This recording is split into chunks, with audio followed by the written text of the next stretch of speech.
All right, so Sony's press conference has just concluded. Yeah, it just ended, and I don't know. I mean, I don't know what to say. Wow.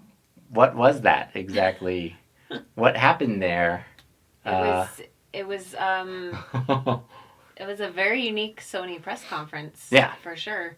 I mean, there was so little to talk about. We're literally going to go down the list. We wrote it down, so we'll start.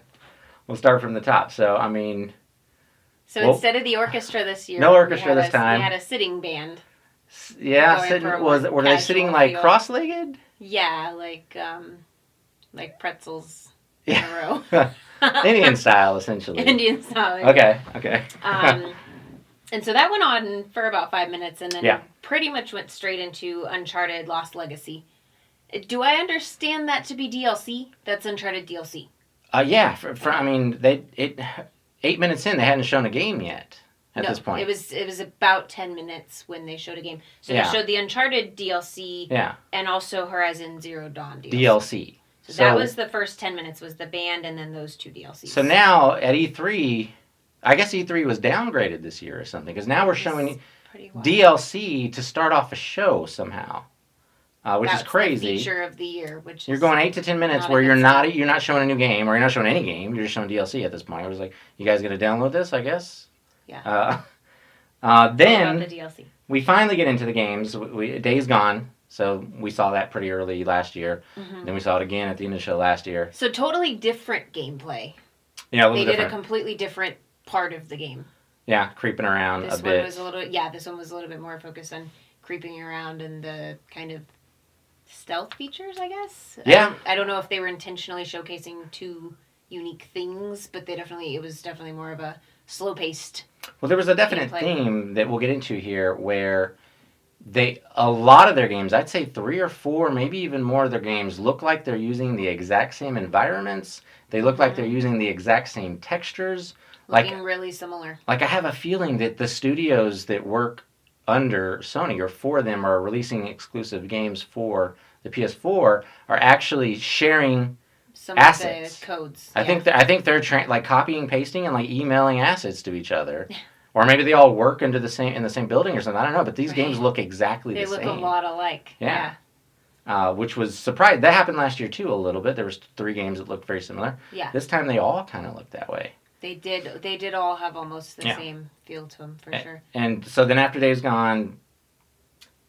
So they did the Days Gone gameplay trailer, and then they interacted with that and the stage. They actually had people hanging upside down on the stage, which was weird because I thought that was a part of the game for a second. They had 2 screens. And one of them was moving, right? Where I feel like it was that, or I'm a little bit crazy, because there were times I was trying to figure out which one to focus on, and eventually I would just be able to see one, and I was like, oh, this is where I'm supposed to be. So they were in front of one of the screens, and there must be 2 screens because I think they disappeared. I think they just vanished off the stage after that. So there must have been something that came down in front of them. I believe that was when we saw Sean Layden. Sean Layden came out. He's got a new haircut. Got a new haircut. Looks nice. I give it a 7.5 out of 10. Yeah. Absolutely. Yeah. So he came out for just a minute. Wasn't much talking at all, which mimics Microsoft's approach this year as well. So it was more of a year for, jam-packed trailers, but Sony's trailers had a different feel than Microsoft's trailers. It felt like Microsoft had so many to get crammed in that's why they're moving as fast. There was only 18 games. There were 18 games, and total. Each demo was pretty long. And there was, 2 or 3 DLCs? And there were, I believe there were 3 DLCs. So that means there was only, 16, 15 games total at the show. And each of them got quite a bit of stage time in lieu of, hearing from other executives or whatever else. So, I mean, just to put that in perspective, at the Microsoft show, we had 22 exclusives versus just 18 total. Yeah. Which is insane. We've never seen this before. This has never happened before. That was 2.5 times, almost 2.5 times the games that Sony had. Yes, yeah. And was there any indie game for Sony? I think they actually cut all the indie games from the show. Yeah, so, that would seem like the case. Which is strange because Sony made such a big deal at the beginning of the generation.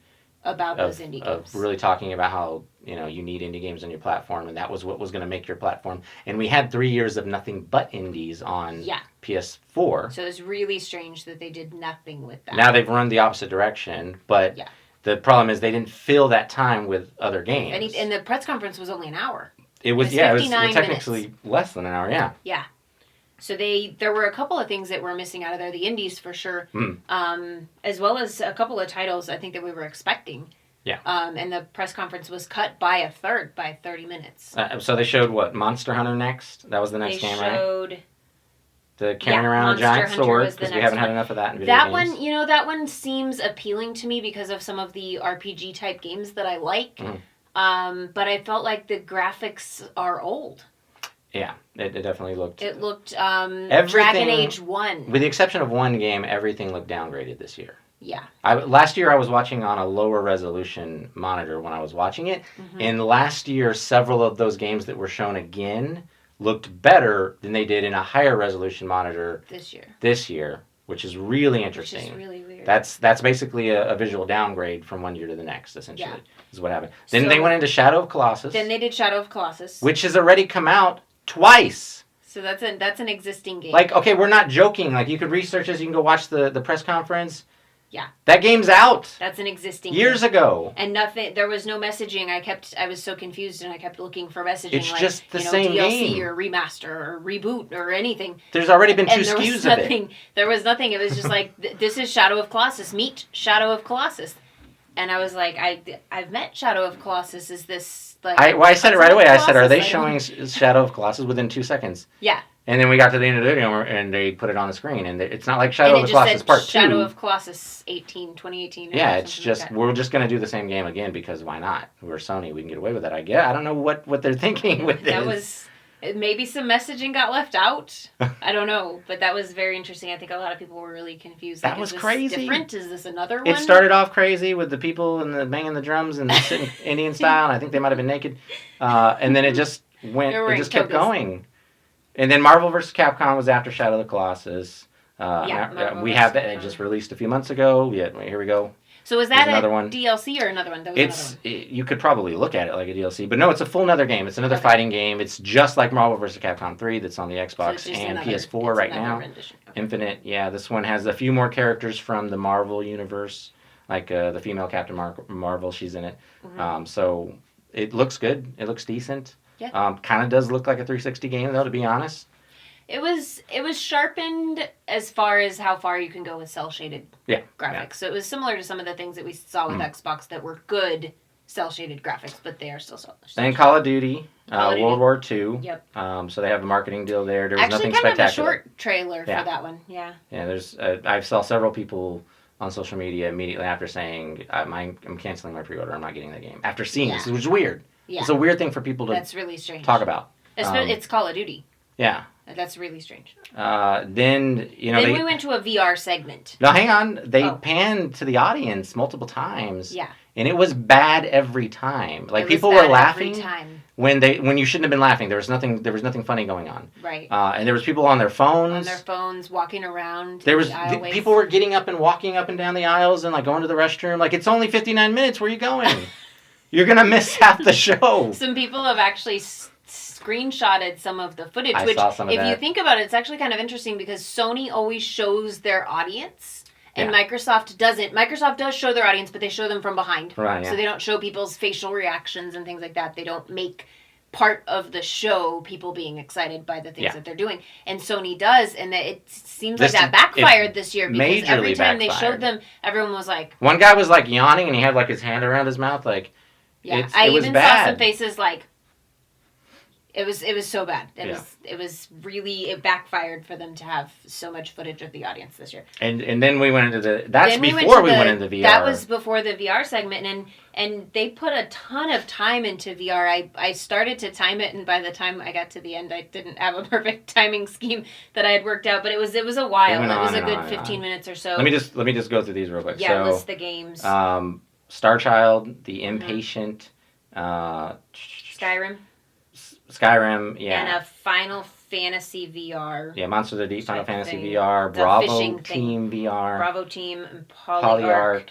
Stewart or Moss. Moss, that's what it was. Which I nicknamed Stuart Little until they put the name on the screen. And well, so they started off with their best looking VR, and they got progressively worse as they Two went of on. them, Starchild and Moss, aka Stuart Little, they both were like side scroller which designs. is a so really then I was weird thing confused to by do who I am in VR. if I'm VR. Yeah, So you're that just was looking also in on really them, I strange. guess. But what was really interesting about that is how much time you put into VR when, you know, the research is in on VR and how few people are maybe not interested in. A lot of people Very are low interested, adoption rate. but a low adoption rate and a low purchase rate. Of Low that kind of purchase stuff. rate, and then what's worse is that people play it for a couple weeks and put it away and don't ever play it again. Right, and it's I mean it's a fairly costly addition to your gaming regime, so it's not something that a lot of on people PC it's upwards of $1,000 to really have what you need to be really able to do that. true VR, On PS4, you have to have a PS4 Pro, which is $400. You have to have the VR kit, and if you want the whole thing, it's $600. Yeah. So you're at $1,000 already. That's before you've ever purchased a game. So who's this really for? So a lot of people aren't going with that. They're putting their money into the games or whatever else they want to do. So that was a big time segment. Then I think I went to God of War. God of War, yeah. Which has a 2018 release date. In fact, I think, unless I missed something, every game except for Destiny 2 had a 2018 or no date given. Most of them were no date given. Yeah. But the ones that were given were mostly 2018. Destiny 2 was like later this year, and maybe one other one. Even Spider-Man is 2018. Yeah. So God of War and Spider-Man. Yeah, that was surprising that God of War and Spider-Man didn't make it this year. I mean, they even tweeted out, I believe it was in January or February, the game is done and we just played it all the way through. Oh. So what happened there? But again, like I said, it looked better last year to me. Like graphically, I was more impressed. Something happened maybe where the engine wasn't running it or something. I don't know, but it looks a little more like God of War 3 now. It looks like the combat, it looks different. They were going for let's rip off Tomb Raider the way every single game does nowadays. All the action adventure games. Yeah, just like Tomb you're Raider creeping now. around, you're like climbing trees and like shooting people with bow and arrows or whatever. Yeah. Everyone's doing that. Tomb Raider did it best. And that's the way it looked last year. This year it's like, no, we're going to get in there and jam on the X button a million times and see what happens. So there was God of War. Crowd did not really react very well to it. Crowd didn't really react. But then the best game of Sony's show, Detroit. Detroit looked amazing. Looked incredible, yeah. That actually did get a response, and it also got a lot of social media response. It looks amazing. The one game that I would say could stand with the Xbox One X games. Yeah. It's the one that should be on that console. Yeah, that one looked incredible. The facial animation and everything was just perfect. Had to be running on a PS4 Pro. I don't think the regular PS4 graphics were too good. So that's a day one buy for me. That one for sure was absolutely the highlight of the show. So you've got one. You're getting one game out of Sony's. I'm getting one game for sure because that one was maybe the entire reason that my 59 minutes was not wasted on that particular press conference. Destiny 2. Oh Destiny man. 2, so kind of a short trailer too. That was a what generation are we in moment when you see that after Detroit. Why would you put that after Detroit? Yeah, that was not. Open the show with that because then you can only get better from there. Like that looked really old. Detroit should have been their show closer. Yeah, or that maybe at least before. Very 360 PS3 error on that game there, and we already know what the gameplay is, so it's not like you're going to get next gen gameplay somehow. It's going to be the same as the first one. I think Destiny 2 is one of those the people that love Destiny love it so much that they almost got lazy. All the people I know that claim to love Destiny talk a lot of crap about it. So that too. It's a love and hate kind of thing. So from there, Sean Layden came back out again really, really briefly. He actually told everybody to just breathe. He told the crowd to just breathe as if they were struggling to catch their breath. And everyone kind of looked at him. They actually panned to the audience for just a second, and a couple of people were like, Are you kidding me right now? Like, you're putting us to sleep. And he referenced the last however many minutes, he gave an exact number of minutes, had been a wild ride or something like that. Thanks for the next meme, I guess, is where that one goes. So then they did, and then he mentions the fact that the Pro and the VR are what allow the content and creators to make PlayStation the best place for gamers. And there was total silence. Yeah. That was awkward. So that was not, They needed a cheer right there. Yeah, I mean, think about who goes to the Sony press conference. It's their fans. The biggest Sony fans, theoretically, to some extent. And there was no reaction to literally them saying, Yeah. PlayStation is great. Which PlayStation's had a lot of wonderful E3s. A lot of wonderful E3s. Last year blew people away. Yeah. So it's not like, they're a terrible company or anything like that. It's Every like they year's just been had a getting bad shorter. year. Every year gets shorter. Every than the year's last. gotten shorter. And this year was remarkably worse than years prior. Yeah. But again, if you're really a diehard Sony fan and you're sitting in that audience, it would have to be pretty bad to have no response to them saying PlayStation is great. I mean, that's... And then we got to move on to Spider-Man. So we had a few issues with this. Yeah. We'll say that the one good thing was there was a brief moment of gameplay that looked exactly like Sunset Overdrive. And that was like that brief moment of like, oh my god, I got to get this game now. Yeah. It was like, that's an instant system seller. That's an instant buy. Yeah. And then they did a couple of weird things immediately after that. It went into what looks like just movie graphics level cutscenes where the graphics are very high quality and like, ooh, they kind of a wow moment. And then immediately back to player controlling the character, and whoever's playing it is moving the camera at such a slow rate. Yeah. Because they're trying to make sure that the screen doesn't blur, because that's been a problem lately with a lot of games. There was a lot of blur. So that was really interesting. Then it went into sort of a Arkham Knight battle sequence where you're jumping around the enemies and stuff. And then back into like some weird motion blur transitions.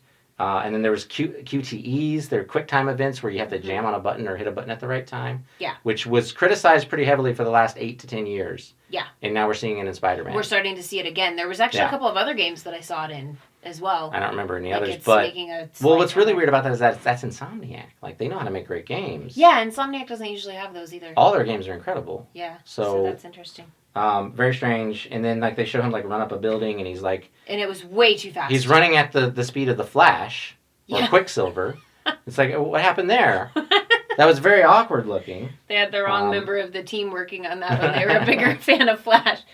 And then that was kind of it. So we were kind of hyped for Spider-Man for a moment, and then it was kind of dashed a little bit. Yeah. The different graphical changes. The cutscenes were incredible graphics. The mesh of his eyes was perfect. But then when it would cut to gameplay, it was like we regressed a few years. Yeah. The gameplay looked like the Activision Spider-Man games from last generation.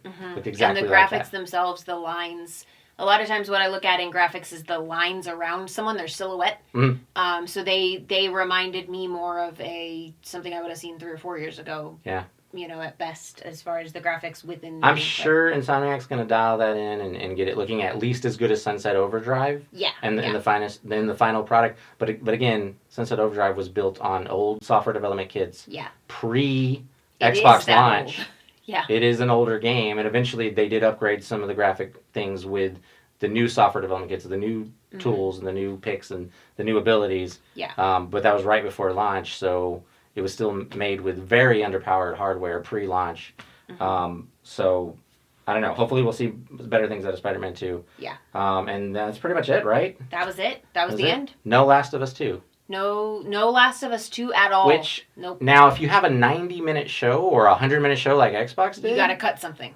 I could see them saying, let's keep Last of Us 2 for Gamescom. We need to have something to battle Xbox One X at Gamescom with. But they were 31 minutes short. They needed it this show. They needed it. Yeah. It was one of the expectations. It was one of those things that makes it into every person's prediction. So it definitely raised some questions like, where is it? Yeah, where is it? What's going on with that? Has it been canceled? You had the time, and you also had the time to give to all that VR. Yeah. So we definitely had time. So it's very interesting. I was so ready to give this entire E3 to Sony. I was out. They had it in the bag. They did. All they had to do was show games. That's it. And all they had to do was what they did last year. They gave us 15 games, some DLC, and Shadow of the Colossus again. What? I mean, that's crazy. It was shocking. Surprising. Yeah. Totally surprising. Like, I was excited. This was the weirdest year for Microsoft. Like, they definitely delivered on certain things. Well, here's the funny thing about that. Now it puts the Microsoft show in a much, much better light. Much better light. Yeah. 42 games. Yeah. Some of them were cel-shaded, sure, but 42 games versus a lot of repeats, remakes, reboots. Yeah. A couple of new ones, but we've seen them, and they're releasing in 2018. Yeah. Yeah, this was crazy. Lots of VR. which Microsoft decided to cut, so also an interesting difference. Microsoft cut a whole bunch of stuff and went way over, and Sony cut a whole bunch of stuff and managed about 50 minutes worth of content. Very, very interesting. So, and no final exit from anybody. It ended on the Spider-Man trailer, and then they panned to the audience, and everybody was kind of looking around, and then people started to get up, so there was no exit. People got up during the Spider-Man trailer, right? That too, yeah. And then they showed like you know how the Marvel movies do a one more clip after the credits? Yeah. So they showed one of those things, and people were like, oh, are they still going? And people just kept leaving. Yeah. Like they didn't care to even watch what the extra scene was. Yeah. So that's rough. It was not Sony's best E3 performance. You got to wonder what happened there, what's going on. Very interesting. Yeah, very, very interesting. Yeah. This was definitely a year that I think that we expected Sony to deliver, because I thought they seemed like they were progressing definitely in that direction of having more. But so we are still going to be taking a look at some specific games that are exciting. So you can check out our channel for videos like that. Please do subscribe if you haven't already and you like the content. We will continue to do some coverage for E3. Some of the really exciting games, we'll zone in on some of those. And then also the EA, Bethesda, and Ubisoft. Yeah, as well. So, and our PC show. Yeah. So lots more to come from E3. Thanks for watching.